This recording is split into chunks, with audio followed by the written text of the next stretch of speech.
राजा भोज और महामद की कथा। सूत जी ने कहा, ऋषियों, शालीवाहन के वंश में 10 राजा हुए। उन्होंने 500 वर्ष तक शासन किया और स्वर्गवासी हुए। तदनंतर भूमंडल पर धर्म मर्यादा लुप्त होने लगी। शालीवाहन के वंश में अंतिम 10वें राजा भोजराज हुए। उन्होंने देश की मर्यादा क्षीण होती देख दिग्विजय के लिए प्रस्थान किया। उनकी सेना 10,000 थी और उनके साथ कालिदास एवं अन्य विद्वान ब्राह्मण भी थे। उन्होंने सिंधु नदी को पार करके गांधार, मलेच्छ और कश्मीर के 6 राजाओं को परास्त किया तथा उनका कोष छीनकर उन्हें दंडित किया। उसी प्रसंग में आचार्य शिष्य मंडल के साथ मलेच्छ महमद नाम का व्यक्ति उपस्थित हुआ। राजा भोज ने मरुस्थल में विद्यमान महादेवी जी का दर्शन किया।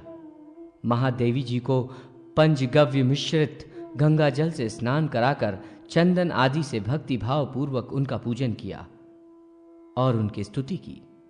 भोजराज ने कहा, हे मरुस्थल में निवास करने वाली तथा मलेच्छों से गुप्त शुद्ध सच्चिदानंद स्वरूप वाले गिरजापते, आप त्रिपुरासुर के विनाशक तथा नानाविध माया शक्ति के प्रवर्तक हैं। मैं आपकी शरण में आया हूं, आप मुझे अपना दास समझें। मैं आपको नमस्कार करता हूं। इस स्तुति को सुनकर भगवान शिव ने राजा से कहा, हे भोजराज, तुम्हें महाकालेश्वर तीर्थ में जाना चाहिए। यह वाल्विक नाम की भूमि है, पर अब मलेच्छों से दूषित हो गई है।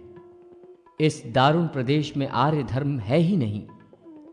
महामायावी त्रिपुरासुर यहां दैत्यराज बलि द्वारा प्रेषित किया गया है। मेरे द्वारा वरदान प्राप्त कर वो दैत्य समुदाय को बढ़ा रहा है। वो अयोनिज है, उसका नाम महमद है। राजन, तुम्हें इस अनार्य देश में नहीं आना चाहिए। मेरी कृपा से तुम विशुद्ध हो। भगवान शिव के इन वचनों को सुनकर राजा भोज अपनी सेना के साथ अपने देश में वापस चला आया। राजा भोज ने द्विजवर्ग के लिए संस्कृत वाणी का प्रचार किया और शूद्रों के लिए प्राकृत भाषा चलाई। उन्होंने 50 वर्ष तक राज्य किया और अंत में स्वर्गलोक को प्राप्त किया। उन्होंने देश मर्यादा का स्थापन किया। विंध्यगिरी और हिमाचल के मध्य में आर्यावर्त की पुण्य भूमि है। यहां आर्य लोग रहते हैं।